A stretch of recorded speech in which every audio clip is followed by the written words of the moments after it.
दोस्तों, आज पेश है थारू का कुआं। एक और चित्र है दोस्तों। गोपालपुर गांव अजूबों का गांव था। शाम होते ही गांव का मुखिया हरभजन सिंह चौपाल पर लोगों का जमघट लगना शुरू हो जाता था। किससे कहकों से सारा गांव गूंज उठता था। गोपालपुर मनसुख की खबरों का एक चलता फिरता अखबार था। वह दिन भर में खबरों को इकट्ठा करता और शाम होते ही मुखिया की चौपाल में जा पहुंचता और दिन भर की खबरें नमक मिर्च मिलाकर उन्हें चटपटा बना देता। आप लोगों ने कभी किसी घने बरगद के पेड़ पर गांव किसी ढोलक को बजते देखा है?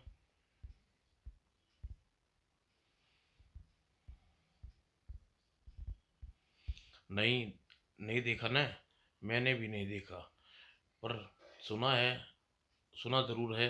घटना अपने ही गांव की भूतवा मैदान में है। कल तुलसीपुर का राम रतन जब गांव से होकर गुजर रहा था तो अचानक थारू के कुएं के पास उससे खंडरों के पेड़ पर ढोल बजते सुना। इतना ही नहीं, उस पेड़ पर खून बरसते भी देखा, जिसके छींटे उसके कपड़ों पर देख कर आ रहा हूँ। बड़े ताज्जुब की बात है। मैं तो कितनी बार उस रास्ते से गुजरा हूँ, मैंने तो वहाँ कुछ नहीं देखा सुना। लेकिन यह सच है मुखिया जी। अगर मेरी बात पर विश्वास ना हो तो राम रतन को यहाँ बुला कर पूछ लीजिए। हाँ हाँ, कल ही उसे बुला कर पूछते हैं। अगले दिन मुखिया राम रतन को अपने पास बुलाया। क्यों राम रतन, मनसुख जो कह रहा है वह सही कह रहा है? बिल्कुल सही मुखिया जी, मेरा तो उस दिन डर के मारे बुरा हाल हो गया। तो फिर हम भी इस अजूबे को अपनी आंख से देखेंगे।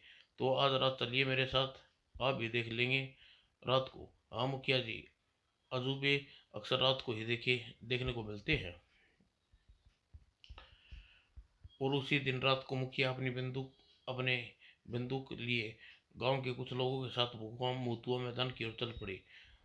मनसुख और राम रतन उनके साथ थे। आलतू जलालतू आई बला को टालतू। और थोड़ी देर बाद भूतवा में मैदान में जा पहुंचे। कहा सुनी कि तुमने ढोलक की आवाज राम रतन इसी थारू के कुएं के पास उस बरगद के पेड़ पर सुनी थी मुखिया जी। और खून बरसते कहाँ देखा था? इसी पेड़ के नीचे जहाँ आप खड़े हैं। तभी बरगद के पेड़ के ढोल बजने की आवाज सुनाई देनी पड़ी। सुनिए मुखिया जी, बरगद के पेड़ से ढोलक बजने की आवाज आ रही है। ढोलक बज रहा है मुखिया जी। ढम ढम ढम ढम ढम। ढोलक बजते देख ढोलक बजने वाली घटना गांव वालों को दहशत फैल गई और गांव एक आश्चर्यजनक घटना घट गई। गोपालपुर के गांव में पंडित राजा राम का बेटा अजय ढोलक का बेटा अजय ने कैप्टन था और वह वर्षों से उस छुट्टी लेकर अपने गांव आ रहा था। उसे भूतवा मैदान के बारे में कुछ नहीं पता था।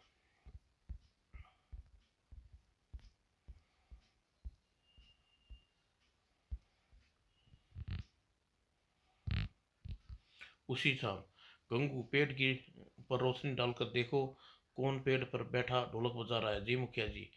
और गंगू ने टॉर्च की रोशनी पर पेड़ पर डालकर देखा। इस पेड़ पर तो कोई नहीं है मुखिया जी। कोई कोई नहीं है तो फिर ढोलक की आवाज कहाँ से आ रही है? तभी मुखिया ने पेड़ से खून बरसने लगा।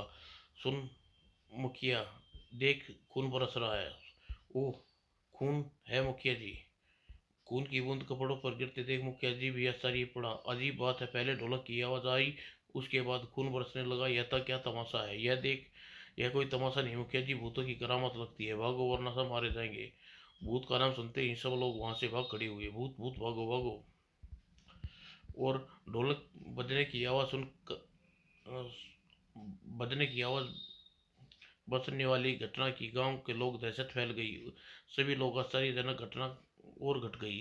गोपालपुर गांव में पंडित रामगंज का बेटा अजय फौज में कैप्टन था और कई वर्षों के बाद छुट्टी लेकर गांव आ रहा था। भूतवा मैदान के बारे में कुछ पता नहीं था, इसलिए रात को खो जाने के कारण वह उसी रास्ते से होकर जा रहा था कि अचानक ही थारू के कुएं के पास पहुंचा। उसे ढोलक की आवाज़ सुनाई दी। अरे, यह ढोलक की आवाज़ कैसी? रात के समय इस वीराने में कौन ढोलक बजा रहा है? फिर 2 कदम आगे बढ़ाते ही ऊपर खून की बारिश हो रही है। ये खून की कैसे की बूंद कैसे? पहले तो गांव में आया था तो ये ऐसी घटना नहीं घटी थी। खैर, आज जाकर इसका भेद मालूम करूंगा। वह भी अपने वह भी कभी अपने 2 कदम आगे बढ़ाए थे कि अचानक किसी भारी चीज से टकरा कर गिरते गिरते बचा। ओह! यह पत्थर रास्ते में किसने डाल दिया? मैं तो गिरते गिरते बचा। यह कहकर अजय जैसे ही वह पत्थर हटाने के लिए नीचे हाथ किया, वह चौंक कर पीछे हट गया। अरे, यह तो किसी आदमी की लाश है। अगले ही पल लाइट जलाकर उस आदमी को देखा। उसके मुख से जोर से चीख निकली, पिताजी!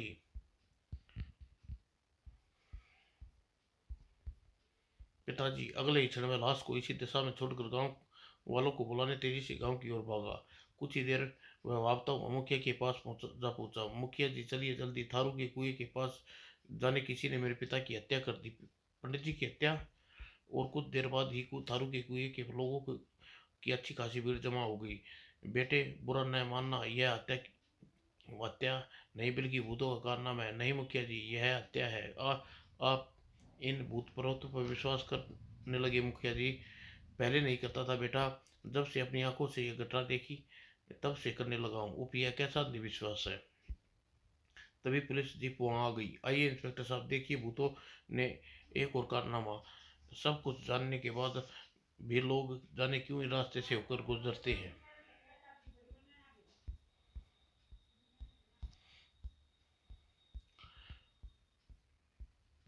कुछ देर बाद इंस्पेक्टर प्रशांत ने अपनी कार्रवाई पूरी करने लगा। लाश को सील मोहर करने के बाद अपनी जीप में रखवा दी। मुझे बड़ा दुख है मिस्टर अजय, आपके पिता की दुर्घटना का शिकार हो गए। भगवान उनकी आत्मा को शांति दे।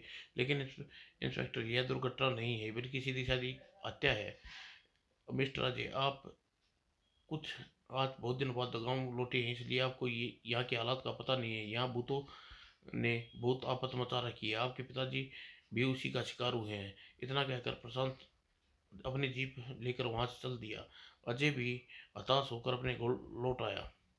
कुछ दिन बाद अजय का दोस्त केशव पंडित उसके पिता के मरने की खबर पाकर गांव पहुंचा। चाचा जी का कत्ल की खबर सुनकर मुझे अफसोस हुआ अजय। मुझे अफसोस मुझे अफसोस सिर्फ इस बात का है, यहाँ के लोग पिता की हत्या नहीं, भूतों का एक हादसा बताते हैं। यह संभव नहीं है। होने होने को तो दुनिया में सब कुछ संभव है, लेकिन चाचा जी का एक इस तरह मरना कोई हादसा नहीं बल्कि साजिश है। फिर उस साजिश का कैसे पता चले? तुम घबराओ नहीं मित्र, मैं तुम्हारे पिता की कातिलों को पकड़ने के लिए हर कानून कानून के हवाले करूंगा। अगर ऐसा संभव हो जाए तो तुम्हारा एहसान जिंदगी भर नहीं भूलूंगा। इस इसमें एहसान की कोई बात नहीं मित्र, यह मेरा फर्ज है, लेकिन इसके लिए तुम्हें मेरी मदद करनी होगी। मैं तुम्हारी मदद करने के लिए तैयार हूँ। उसके बाद केशव पंडित ने अजय को साथ मिलाकर एक गुप्त मंत्रणा की। हाँ, कातिल एक तक कह पहुंचने के लिए तुम्हारी यह तरकीब ठीक रहेगी। तो फिर ठीक है, हम इसी योजना पर अमल करेंगे। उसी रात केशव पंडित घर के चबूतरे पर अपनी चारपाई डालकर लेट गया। केशव पंडित गुप्त विभाग में एक बड़ा अधिकारी था और अचानक रात के 12 बजे उसने देखा कि एक काला लबादा ओढ़े कोई साया, एक हाथ में लालटेन और दूसरे हाथ में कोई पैकेट, तेजी से भूतवा मैदान की ओर बढ़ रहा था। अरे, यह काले नकाब में कौन आदमी है जो इतनी रात कहीं कहाँ जा रहा है? उसने अगले ही क्षण केशव पंडित ने चारपाई से उठा और दबे पांव आदमी का पूछा करने लगा। आज पता चलेगा कि ये कैसे भूत है। और वह नकाबपोश कुएं के पास जाकर रुक गया। उसने कुएं में झुककर 3 बार कोयल की आवाज लगाई, कू कू कू कू कू कू। और तभी कुएं के अंदर से एक लिफ्ट ऊपर आई। कुएं के अंदर चला गया। कमाल है, अभी तो लिफ्ट ऊपर आई थी, अभी गायब हो गई। जरूर कोई दाल में कुछ काला है। वह नकाब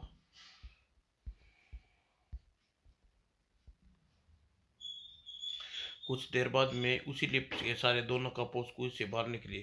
कहो, उस हत्या के बारे में किसी ने ज्यादा हंगामा तो नहीं हुआ? नहीं, गांव वालों ने पुलिस को पूरा विश्वास हो गया कि यह भूतों ने की है। चलो, इस बात पर हमें ही फायदा हुआ, तुम्हारा बदला भी खत्म हो गया।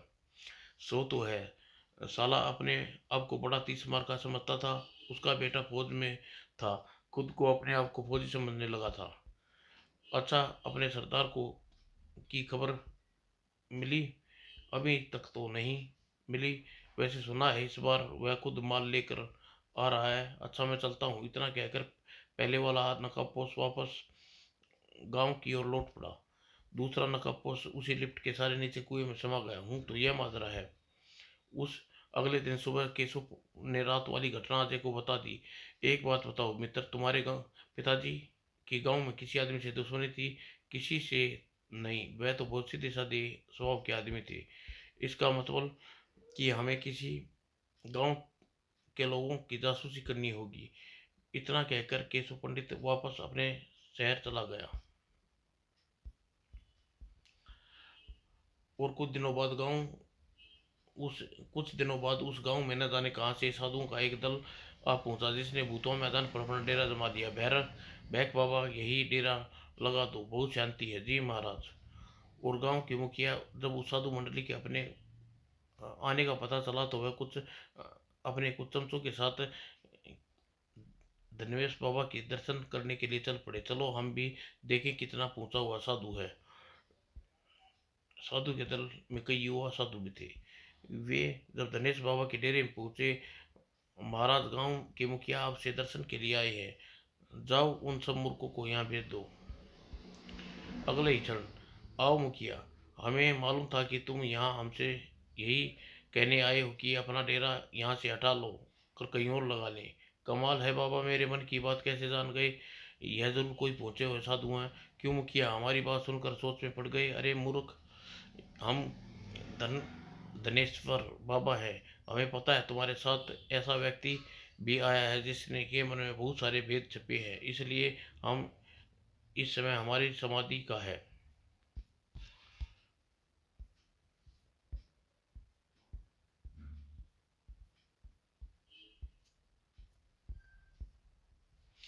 उसी क्षण, लेकिन मैंने सुना है, उसी क्षण समय हो रहा है, अब तुम जाओ, फिर आना, तब हम बताएंगे तुम वह भेद कौन है। आप धन्य है बाबा, आपके दर्शन पाकर हमारा जीवन सफल हो गया। और फिर बाहर जाने पर, हमारे गांव में ऐसा कौन आदमी है जिसके यहाँ का भेद मालूम है? यह सब बकवास है मुखिया जी, हमारे गांव में ऐसा कोई आदमी नहीं है। इस बाबा ने वैसे ही तीर का तुक्का लगाया है। नहीं शेर सिंह, इतना पहुंचा हुआ साधु कभी झूठ नहीं बोलेगा। इस गांव में जरूर कोई ऐसा आदमी है जो यहाँ का सारा भेद मालूम है। तो फिर कौन है वह? इसका पता इसका पता भी बहुत जल्दी लग जाएगा, क्योंकि दिनेश्वर बाबा उसे पहचानते हैं। यह कहकर मुखिया अपने साथियों के साथ वापस गांव में लौट गया। अगले दिन मुखिया चौपाल पर धनेश्वर बाबा के किस्से की चर्चा होने लगी। कल रात धनेश्वर बाबा ने कमाल कर दिया मुखिया जी। क्या हुआ मनसुख? कल रात जब बाबा अपनी समाधि में थे, अचानक एक भूत ने उस पर हमला किया, लेकिन धनेश्वर बाबा ने उसे पीट पीट कर वहां से भगा दिया। सच? फिर तो वह बहुत पहुंचे हुए महात्मा है। कुछ क्षण में, लेकिन मैंने तो सुना है कि वह भूत बाबा की मुराद बन गया और उसकी सेवा करता है। यह तो और भी चमत्कार की बात है। हो गया। अब तो बाबा के लिए कुछ भेंट ले जानी होगी। आपकी भेंट ले जाना बेकार है मुखिया जी, क्योंकि बाबा सिर्फ आग खाते हैं और हवा पीते हैं। इतना ही नहीं मुखिया जी, वह पानी पर चलते हैं और हवा में उड़ते हैं। फिर तो उनके दर्शन करके एक बार फिर जाऊंगा। और अगले दिन मुखिया के डेरे पर पहुंचे। डेरे पर लोगों की भीड़ लगी हुई थी। तभी कैप्टन अजय उन लोगों की भीड़ को चीरता हुआ बाबा के पास पहुंचा। क्यों फौजी, अपने बाप के कातिल को पूछने आए हो?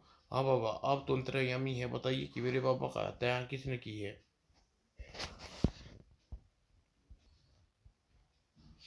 इसी गांव के एक आदमी ने तुम्हारे पिताजी की हत्या की है। हमारी तीसरी आंख उस आदमी को देख रही है, वह अपने घर छिपा बैठा है। लेकिन महाराज, उसकी किसी से कोई दुश्मनी थी, फिर किसने हत्या की उनकी, यह बात भी जल्दी ही पता लग जाएगी। अब मेरी समाधि का समय हो गया, मैं चलता हूँ। इतना कहकर बाबा अपने डेरे में अंदर चले गए और उसी क्षण बाबा से मिलने का समय समाप्त हो गया। अब आप लोग जाइए। और उधर शहर में एक आलीशान इमारत में एक ट्रांसमीटर पर किसी से बात कर रहा था। हेलो टाइगर, बोल रहा हूँ, जनरल से कहिए कि हमारे लिए क्या संदेश है। हेलो टाइगर, यह आजकल तुम्हारे देश में शांति कैसे छा रही है? बहुत दिनों से हम बम धमाकों की आवाज़ नहीं सुनाई पड़ती, क्या बात है? क्या करें जनरल, हमारे पास इतना गोला बारूद अब धमाके कर चुके हैं। तो नया साल तुम्हारे तुम्हारे पास अभी तक नहीं पहुंचा? नहीं, नया माल नहीं है। हम तो कब से उस माल के आने का इंतजार कर रहे हैं। वो तो इसी समय सरदार जवाला सिंह से पूछो, उसे हमारे माल की अभी तक सप्लाई क्यों नहीं दी।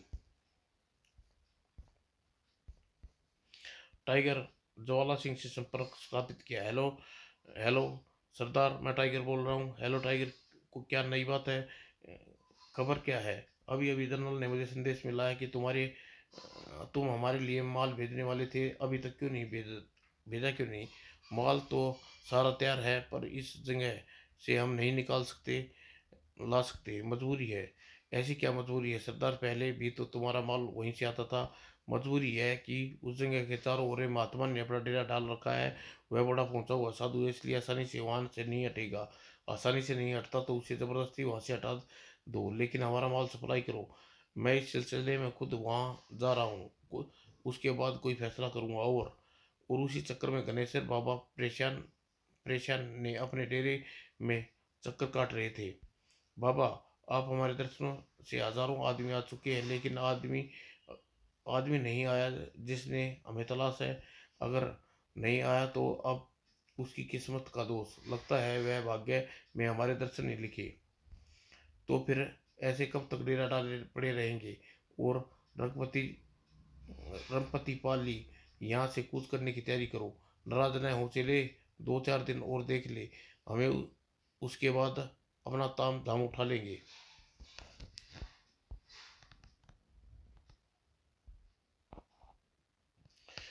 सेठ धर्मदास गांव का साहूकार, वह गांव के लोग ब्याज पर कर्ज दिया करता था। उसी समय गांव के मनसुख नाम का एक शेर सिंह ने धर्मदास के घर प्रवेश किया। राम राम सेठ जी। राम राम भैया, आओ बैठो, कैसे आना हुआ? क्या बात है सेठ जी, आपके पास बिना मतलब कोई आता नहीं है ही नहीं है? क्या रुपये की जरूरत आ पड़ी है मनसुख? कर चाहिए? तोबा तोबा, आप तो हर वक्त अपने धंधे की बात करते हैं सेठ जी, कभी तो राम राम कर लिया करो। राम राम कर लेने से क्या इस गांव में कम है जो उन मूर्खों में अपनी गिनती कराऊं? हम तो आपके पास किसी काम से आए थे, तो फिर मेरे लायक सेवा बोलिए, क्या काम है? हम तो आपसे पूछने आए थे, गणेश्वर बाबा के दर्शन सारा गांव गया, पर आप क्यों नहीं गए? मैं इन ढोंगू साधुओं के चक्कर में नहीं पड़ता। अगर इतने पहुंचे हुए होते तो घर बैठे ही पूजे जाते, यह जगह जगह डेरे नहीं लगाते फिरते। शायद आपको नहीं मालूम कि गणेश्वर बाबा बड़े अंतर्यामी हैं, सब मन की बात जानते हैं। आप रहे यहाँ बैठे बैठे सुन रहे होंगे। पता नहीं अचानक बाबाओं की जमानत क्यों इस गांव में इकट्ठी हो रही है। कहते हैं पुण्य का आत्मा धरती पर तभी जन्म लेती है जब पाप बढ़ जाता है। चलो, चल भाई शेरू, यहाँ अपनी दाल नहीं गलने वाली। लेकिन तुम अभी थारू बाबा के दर्शन करने को कह रहे थे मनसुख। उसी क्षण लग सु, सुन सुनता है तो सुनता है मेरे ठेंगे से। मैंने ऐसे ढोंगे के चक्करों में नहीं पड़ता। तभी तभी सेठ धर्मचंद का सेवक थारू बाबा के आने की सूचना लेकर वहां पहुंचा। मालिक, थारू बाबा आए हैं। अच्छा भैया मनसुख, अब तुम जाओ, फिर कभी आना। अच्छा सेठ जी। जी, लेकिन जाने से पहले थारू बाबा के दर्शन तो कर जाएं। अगले क्षण थारू बाबा वहां प्रकट हुए। तो फिर कर लो दर्शन, मैं आ गया, बम बम बोले। जय हो थारू बाबा की, और तुम्हारा कल्याण हो मनसुख। वाह थारू बाबा जी, मेरा नाम भी जानते हैं, आप तो अंतर्यामी हैं। तो फिर जा अपने उस ढोंगी साधु से कह दो जो अपना ताम पाम उठाकर चला जाए, वरना अपनी मंत्र शक्तियों से जला कर राख कर देंगे। जी मैं अभी कह दूंगा महाराज। इतना कहकर मनसुख मनसुख और शेर सिंह ने वहां से चले गया।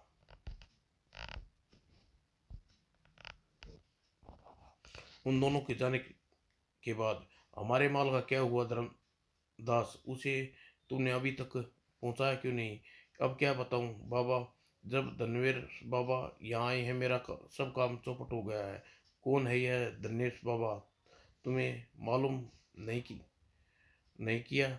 मैंने अभी उसकी शक्ल तक नहीं देखी। कहते हैं बहुत पहुंचा हुआ महात्मा है और किसी के मन की बात जान लेता है। इसी डर से मैं उसके पास नहीं गया। ठीक है, हम उसके जाकर मिलते हैं, देखते हैं कि वह कितना पहुंचा हुआ बाबा है। जरा सावधानी से जाना, ऐसा न हो कि तुम्हारे सारे भेद खोल डाले। तुम मूर्ख हो धर्मदेश दास, जो इतने डरे हुए। डाकू ज्वाला सिंह हूँ। मेरी रिवॉल्वर किसी का नाम लिखा हुआ है। उस वक्त हमारे आराम का इंतजाम करो। जो आज्ञा महाराज। और फिर मुखिया की चौपाल में लोग मनसुख और शेर सिंह के आने की प्रतीक्षा कर रहे थे। ये मनसुख और शेर सिंह अभी तक धर्मदास के यहाँ से नहीं लौटे। आते ही होंगे मुखिया जी। वह लाला बड़ा ही कहीं आदमी है, इतनी आसानी से अपने मन की बात भेद नहीं देने वाला। तभी मनसुख और शेर सिंह वहां पहुंचे। गजब हो गया मुखिया जी, आज तो गांव में जरूर कुछ अनर्थ होने वाला है। क्या हुआ? सेठ धर्मदास के यहाँ अभी अभी एक थारू बाबा आया। वह बहुत पहुंचा हुआ है। अपने दिनेश बाबा के लिए उल्टा सीधा बक रहा था। यह यह तो सब गांव के लिए बड़े खतरे की बात है। तो फिर हमें क्या करना चाहिए मुखिया जी, जिससे हमारे गांव विनाश ना हो?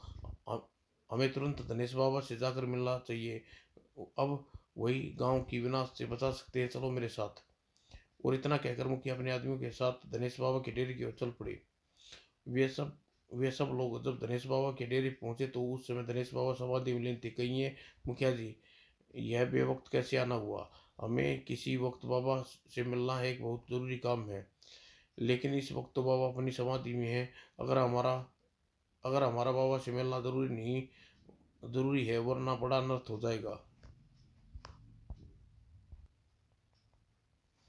तभी दिनेश बाबा अपने डेरे से बाहर निकले। कुछ अनर्थ नहीं होगा मुखिया जी, वह पाजी की औलाद थारू बाबा हमारा कुछ नहीं बिगाड़ सकता। तुम निश्चिंत होकर अपने गांव जाओ। जोग्य महाराज। इतना कहकर मुखिया जैसे आया था वैसे ही वापस लौट गया। दिनेश बाबा अपने डेरे के अंदर चले गए और थारू बाबा के अपने चेले के साथ वहां पहुंचा। कहिए महाराज, किससे मिलना है आपको? तेरे उस पाखंडी गुरु धनेश्वर से, जो यहाँ डेरा डाले गांव के लोगों को उल्लू बना रहा है।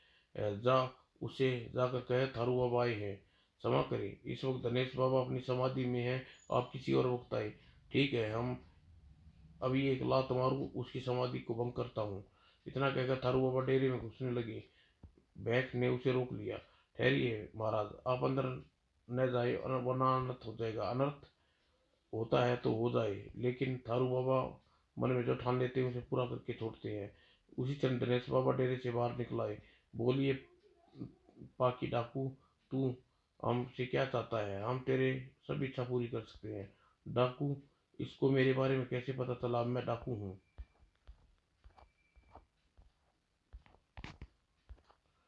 अगले ही पल, तू शायद मुझे नहीं जानता पाखंडी, मैं थारू बाबा हूँ। कितनी भी अदृश्य शक्तियाँ मेरे इशारों पर काम करती हैं। देखना चाहता है? चल थारू कुएं पर चलो, मैं तेरी शक्ति का परीक्षण हो जाए। थारू कुएं में पहुंचा। देख इस कुएं के अंदर। मुझे तो कुछ दिखाई नहीं दे रहा महाराज। तू देख देख भी कैसे सकता है? मुझे अपनी शक्ति मुझसे वह शक्ति ही नहीं जो पाखंडी देख सकता। सुन, सोने की झनकार इसके अंदर। सुनाइए महाराज। तब थारू, ओ देवताओं, जरा पाखंडी को सोने की झनकार सुनाओ। अगले ही क्षण कुएं के अंदर से एक तेज आवाज सुनाई पड़ी, जैसे कोई सोने के सिक्के नीचे पटक रहा हो। ताज्जुब है कुएं के अंदर ये आवाज कैसी आ रही है? बस करो थारू देव, अब तुम्हें विश्वास हो गया पाखंडी? हाँ महाराज, मैं तुम्हारी शक्ति को पहचान गया, मैं यहाँ से चला जाऊंगा।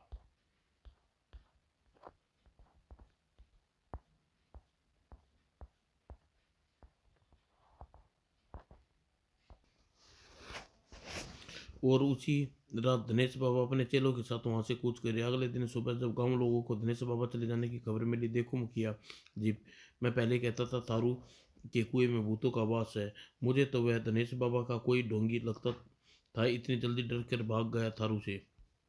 लेकिन मेरी बात समझ में नहीं आती कि वह ढोंगी था तो सबके मन की बात कैसे जान लेता था। आखिर वह दिनेश बाबा था कौन, कहाँ से आया था और कहाँ चला गया, आज तक पता नहीं चल सका।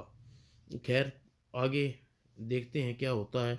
मुझे डर है कहीं गांव पर मुसीबत का पहाड़ न टूट पड़े। अरे शुभ शुभ बोल मनसुख। तभी केशव पंडित कुछ साथियों के साथ गांव में प्रवेश किया। अरे, यह आदमी कौन है जो इतने आदमियों को गांव में लेकर आया है?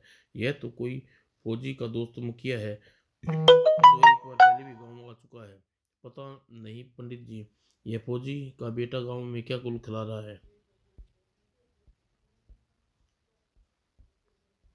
मनसुख, तू जाकर पता कर हमारे आदमियों को लेकर गांव में क्यों आया है। ए, तुम चिंता न करो मुखिया जी, मैं भी सब पता लगा कर आता हूँ। और इतना कहकर मनसुख वहां से चला गया। उसी रात अजय अजय के घर के बाहर केशव पंडित और उसके साथियों सो रहे थे। अचानक रात के 12 बजे केशव पंडित को वही नकाबपोश साथ में लालटेन लिए जाता दिखाई दिया। अजय, वही देखो नकाबपोश आज फिर जा रहा है, चलो उसका पीछा करते हैं। दोनों मित्र उसके पीछे चल पड़े। वह नकाबपोश तारू तारू की एक कुएं के पास पहुंचा। तारू के एक पेड़ की ओट से बाहर निकल आया। तुमने बड़ी देर कर दी, क्या करता, मौका देख कर आया हूँ। अगले ही पल कुएं के अंदर से लिफ्ट बाहर निकली और दोनों लिफ्ट पर चढ़ गए।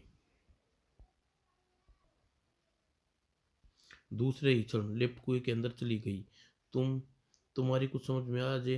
हाँ, सब कुछ समझ में आ गया। मुझे लगता है कुएं में बदमाशों का कोई अड्डा है। ये लोग जरूर कोई अवैध धंधा करते हैं। ये कौन है अवैध धंधा करने की बात का पता करने के लिए मौत के मुंह में जाएगा कौन? मैं जाऊंगा केशव, और पता लगाऊंगा कि ये कौन लोग हैं, कि धंधा क्या धंधा करते हैं। तभी कुएं के अंदर से घर घर की आवाज आनी शुरू होगी। शायद लिफ्ट ऊपर आ रही है, चलो जल्दी छिप जाए। वे दोनों एक पेड़ की ओट में छिप गए। थोड़ी देर बाद लिफ्ट ऊपर आ गई। अब यह जगह खतरे से खाली नहीं है बाबा। बाबा, इसलिए आप कोई और ठिकाना ढूंढे। यही मैं सोच रहा हूँ। तुम लोग उस पंडित की हत्या करने की क्या जरूरत थी? हत्या न करते तो क्या करते? इसके अलावा हमारे पास बचने का कोई रास्ता नहीं था। ऐसी भी क्या मजबूरी थी? मजबूरी थी तभी तो हत्या करनी पड़ी। यह कहकर नकाबपोश उस घटना को सुनाने लगा। उस दिन मैं उस दिन मैं इसके बाहर निकलने की प्रतीक्षा कर रहा था। अचानक कुएं के बाहर निकला और तभी पंडित जी राम राजा राम हमारे सामने आ गए। उसके दोनों को पहचान लिया। तो तुम थे थारू के कुएं के भूत। चलो, अच्छा हुआ आज मैं जल्दी की वजह से इस रास्ते से होकर गुजर रहा था। तुम्हारी असलियत का पता चल गया। तू यहाँ से जिंदा बचकर जाएगा तब न। और उसकी बात सुनकर हम लोग डर गए, इसलिए हमने उसे गला घोटकर मार डाला। चलो, छुट्टी मिली, इससे अपना भेद खुलने से बच गया। पूरी घटना सुनाने के बाद अब तुम ही बताओ बाबा, मैं उसे मारते नहीं तो क्या करते? यह तुम लोगों ने ठीक किया, लेकिन अब आगे के लिए सतर्क रहो। लेकिन उस सारे माल का क्या जो अभी तैयार हो चुका है? उसे किसी दिन आकर एक ट्रक में भर ले जाएंगे और इस तरह तुम्हारा यहाँ से माल ले जाने का खतरे से खाली नहीं। इसलिए मेरी बात मानो, अपनी सब पेटियों को पार्टी को खबर कर दो कि वैसे में आकर अपना माल ले जाए। यह ठीक रहेगा। मैं सोमवार की शाम को अपने एजेंटों को लेकर यहाँ पहुँच जाऊँगा और सब प्रबंध रखो।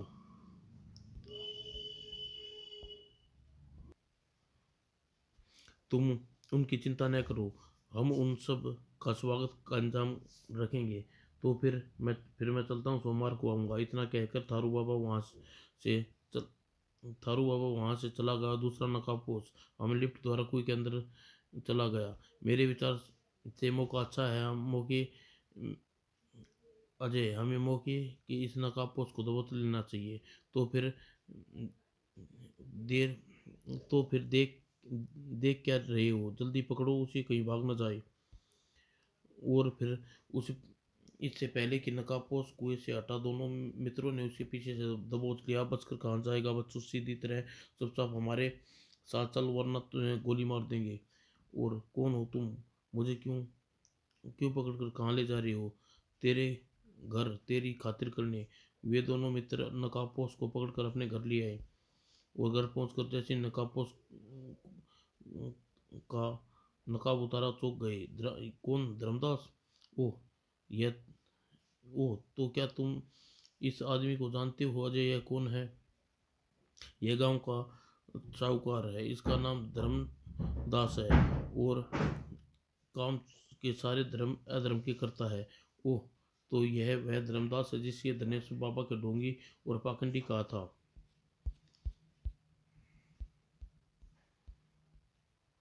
लेकिन अगले ही क्षण अजय ने गुस्से में भरकर धर्मदास का बाजा बजा दिया। ओह, मार डाला। बता लाला, यह सब क्या गोरख धंधा है? थारू बाबा कौन है और दूसरा नकाबपोश कौन है? उस थारू बाबा कुएं में क्या धंधा चलता है? धर्मास ने मुंह से खून बहने लगा। अब क्या मेरी जान लोगे? अब मेरी जान ही लोगे क्या पंडित? तुम तो बहुत जुल्म करते हो अजय। जरा आहिस्ता से काम लो। धर्मदास बहुत शरीफ आदमी है, कुछ बता देगा, लेकिन प्यार से। तो फिर तुम ही पूछ लो, मेरे प्यार व्यापार नहीं आता। तब तुम्हें शायद पता नहीं कि यह अजय वैसे ही जाति का पंडित है, लेकिन बड़ा कसाई है, फौजी है ना। इसलिए मुझे बता दो कि थारू के कुएं में सोने का भंडार है। मगर मैं तुम्हें सब बातें बता दूं तो मुझे छोड़ दोगे ना? हाँ, मैं तुम्हें छोड़ दूंगा, चाहे छोड़ न छोड़े, चाहे छोड़ न छोड़। तुम तो भले आदमी हो, हर किसी के आड़े वक्त में काम आते हो। जल्दी बताना शुरू हो जाओ। थारू वह थारू का कुआं भूतों का कुआं है। गोला बारूद बनाने का एक बड़ा कारखाना है। वहाँ कुएं में आने जाने के लिए लिफ्ट लगी हुई है। जो अवैध हथियार और गोला बारूद का तुम क्या करते हो? यह सारा सामान हम डाकू ज्वाला सिंह को सप्लाई करते हैं, और ज्वाला सिंह देश के दुश्मनों तक पहुंचाता है। अच्छा, तब यह बताओ कि थारू बाबा कौन है? थारू बाबा ज्वाला सिंह है भाई। वाह रे, डाकू कब साधु बनने लगे? दूसरे क्षण लिफ्ट के अंदर दस्ती चली गई।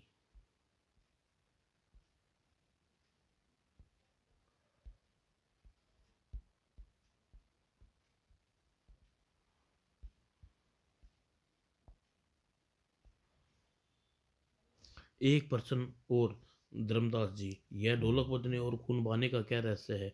ये दोनों काम यंत्रों द्वारा किए जाते हैं। ढोलक की आवाज़ से एक छोटे टेप की कैद है। वह टेप पेड़ की खोखुल में छिपा हुआ है, तथा खून को बूंद एक इलेक्ट्रॉनिक्स गुब्बारे द्वारा ऊपर से टपकती हैं, और दोनों के कनेक्शन कुएं में सुरंग से जुड़ा हुआ है। ये दोनों काम लोगों को डराने के लिए किए जाते हैं। ये सारी कहानी तो तुमने बता दी। अब पंडित राजा राम जी के मर्डर के केस के बारे में कुछ किस्सा हो जाए। उनकी हत्या मैंने की थी, क्योंकि वह खुद हमारा भेद जान गया था। तो तुम अपने जुर्म को इकबाल करते हो कि हत्या तुमने की थी? हाँ, यह हत्या मैंने की थी। अब तुम मुझे छोड़ दो। हाँ, जरूर छोड़ देंगे, लेकिन थाने जाने के बाद क्योंकि तुम्हारा सारा बयान, तुम्हारी आवाज़ हमने टेप कर ली है, और जो तुम्हें फांसी के तख्ते तक पहुंचाने में हमारी मदद करेगी। टेप को देखकर धर्मदास सिंह का कल बौखला गया। धोखा, तुमने मेरे साथ धोखा किया है। धोखा हमने नहीं धोखा हमने किया है, या तू देता है आया है इस गांव के लोगों को, इस देश के समाज को? उसके बाद दोनों धर्मदास को पुलिस थाने ले गए। यह लीजिए इंस्पेक्टर राजा राम का हत्यारा और देश का दुश्मन। और यह रहा इसका इकबाली बयान, टेप रिकॉर्ड में मौजूद है। कौन, धर्मदास? सोमवार सोमवार को सारा शाम गांव के लोगों को केसो और अजय के साथ अपने हथियार हथियार लेकर भूतवा मैदान में जा डटे। सब लोग अपनी अपनी पोजीशन ले लो, क्योंकि लेकिन बिना इशारे किए कोई आदमी हथियार न चलाना ठीक है केशव भैया। और पुलिस का एक दल जिसने पूरे इलाके को घेराबंदी कर रखी थी। फिर अंधेरा होते ही डाकू ज्वाला सिंह अपने टोली के साथ वहां पहुंचा। सरदार, तुम्हारा वह एजेंट कहाँ है?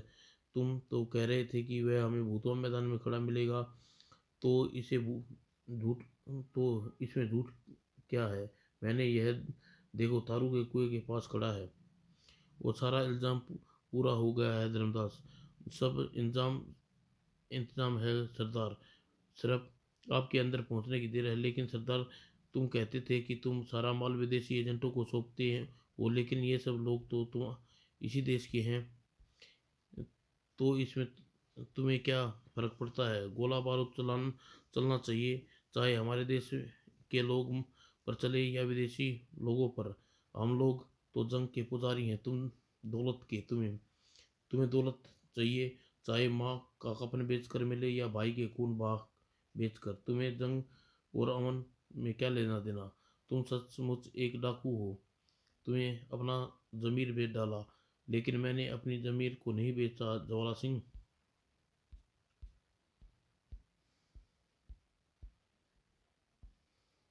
धर्मदास, तुमने आज क्या हो गया है? एकाएक तुम बदल कैसे गए? इसलिए कि मैं धर्मदास नहीं हूँ डाकू ज्वाला सिंह, मैं पुलिस इंस्पेक्टर प्रताप हूँ। इतना कहने के साथ ही इंस्पेक्टर नकाबपोश ने अपना नकाब उतार फेंका। खबरदार, जो कोई अपनी जगह से हिला तो गोली मार दूंगा। और अगले ही पल भूतवा मैदान में और आदमी अपने अपने हथियार लेकर बाहर निकला है। डाकू ज्वाला सिंह, पहचानो धर्मेश बाबा की शक्ति। धनेश धनेश्वर बाबा? हाँ, मैं ही हूँ धनेश्वर बाबा। और यह जाल मेरा फैलाया हुआ है डाकू ज्वाला सिंह। उब, यह तो बुरे फंसे। यह धर्मेश्वर बाबा ने हमें धोखा दे दिया डाकू ज्वाला सिंह।